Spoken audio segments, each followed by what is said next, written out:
Good evening and thank you for joining us. Moses, everyone has been glued to that TV by your desk today, all watching Scott Manners. Yeah, and it was exciting. Anytime that we see him as a featured game, we saw him this afternoon taking on another tough opponent in Glenn Howard. We'll have highlights coming up in sports. See how the local boy did.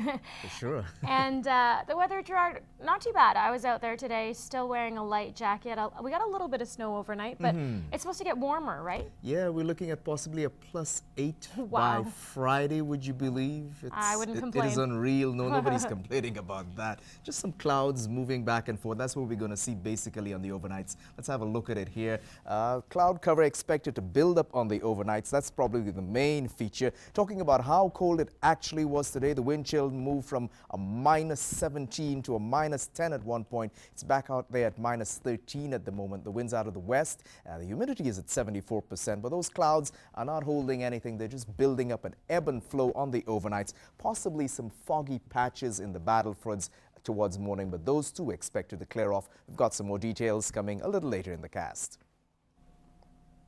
Photo radar is costing border city speeders a pretty penny. Thousands of tickets were issued last year alone. Elise Cox tells us where the $1 million+ in revenue is going and finds out if drivers are really getting the message to slow down. The signs are posted everywhere, speed limit and photo enforced intersections. But still, the city catches some hurried drivers. I guess I just missed it. It was like 5 kilometers over the speed limit, but it still got me. No, afraid not. Leave that to my daughter and my son. School zones, because to be honest, that's where apparently I got it. And it's because of the city's photo enforcement program. Without this program in place, we'd really be taking a step backwards. So we want this program to continue for the long term, hopefully. We really think it'd be a safer place with this program in place because this photo radar helps to complement the RCMP detachment and their traffic unit. According to last year's review of the program, just over 9,000 tickets were issued in Lloydminster. And it's no longer a secret where the hotspots are. 62nd Avenue. By Holy Rosary, that area. Usually the main intersections you have to watch for, and then school zones now are they're very particular about. By Walmart. The city generated $1.1 million from the program last year, where $800,000 went towards city expenses and the rest to protective services costs. And tickets ranged from $94 to $134.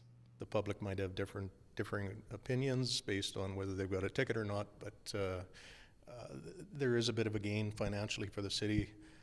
But any of that dollars that are created from photo radar, goes back to policing bylaw, emergency services, et cetera, et cetera. But some drivers aren't concerned about the spike in photo enforcement. No speeding, I can tell you I get 20% off all vehicles I insure for my good driving habits. Wow. So that's the number one reason. Camera locations are regularly advertised in local newspapers and on the city's website. Elise Cox, Newcap News. Fire ripped through a North Battleford warehouse last night. Officials say it's the biggest blaze they've dealt with in a decade. The warehouse is at 104th Street and Railway Avenue.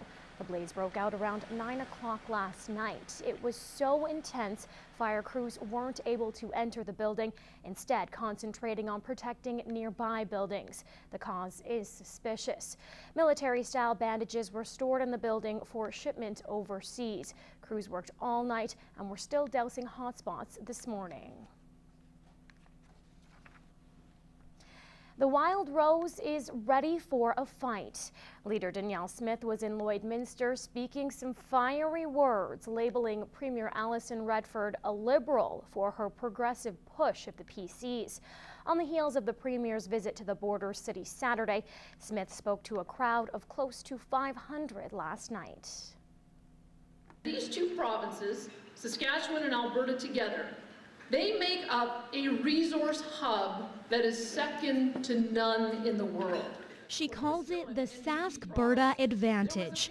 But the Prairie Province boom was only part of the agenda at dinner with Danielle. It was a war of words, most of them taking direct aim at Alberta's current government.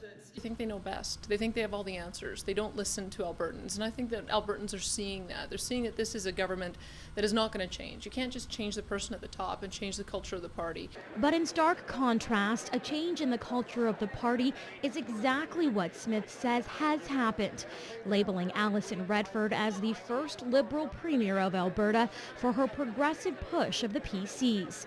Independent MLA Lloyd Snellgrove has made his opposing opinions of the Premier public, stepping down from the PC party in January. He says we're in for a wild ride come election time. I think this is one of the elections that Albertans will have to stay up late to see what happens. Tackling overspending and skyrocketing operational costs are cornerstones of the Wildrose platform. The world is at our beck and call, but we do have to get our spending under control, and I think a Wildrose government would do that. Smith was even bold enough to state, if elected, she'd balance the budget in a year. But for now, she'll continue on the campaign trail, trying to garner up support for her candidates across the province, eagerly waiting for an election to be called. The head of a Regina-based business real estate firm has been named the next Lieutenant Governor of Saskatchewan. Vaughan Solomon Schofield was named by Prime Minister Stephen Harper earlier today to replace Gordon Barnhart, who has held the post since 2006. She's president and chief executive of Western Group of Companies. Well, police are searching for suspects after a break-in at a Macklin business early yesterday morning. RCMP say over $11,000 in cigarettes were swiped. Anyone with information or who may have witnessed the robbery is asked to call police or Crime Stoppers. Meantime, a North Battleford resident pleaded guilty to numerous charges in relation to a stolen vehicle chase in Ontario this past January. Justin Chason was sentenced to 8 months in jail in Ontario, along with a 2-year driving ban. Chason was driving a stolen vehicle from Maidstone during the chase. He will face additional charges once he returns to Saskatchewan. The Saskatchewan Liquor and Gaming Authority is divvying up close to $70,000 in gaming grants to organizations across the region. The grants are part of the $1.4 million the SLGA is giving to over 800 organizations across the province. Dave Semichism has the story. The funding will help volunteer organizations with the programs and services they offer. The amounts received are based on money raised by these organizations through licensed charitable gaming activities like bingos, casino nights, and raffles. SLGA Representative David Morris says the grants are an important part of the funding structure for many groups. Among the grant recipients we have this quarter are a wide array of volunteer organizations across the province, including fire departments, humane societies, amateur sports clubs, service clubs, those sorts of things. So this is part of the regular quarterly grant at SLGA. At Big Brothers and Big Sisters, these grants play a significant role for their budget. The grant is important to our organization because we fundraise half of our total budget, and the other half comes from grants that we do apply for. Robinson says all the money they receive goes towards programming funds, including the traditional Big Little match, after school and summer programs, and in-school mentoring. This latest grant is about $6,800, and their next raffle is right around the corner. We will be launching our 20th anniversary raffle at Showcase at the end of March. The close to $70,000 for Lloydon region will be divided between about 7 groups. Some of the biggest recipients include the Lloyd Region Health Foundation, the Lions Club, and Meridian Youth Soccer.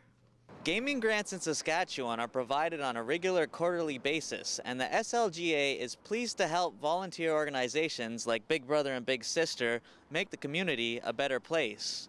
David Semchism, Newcap News.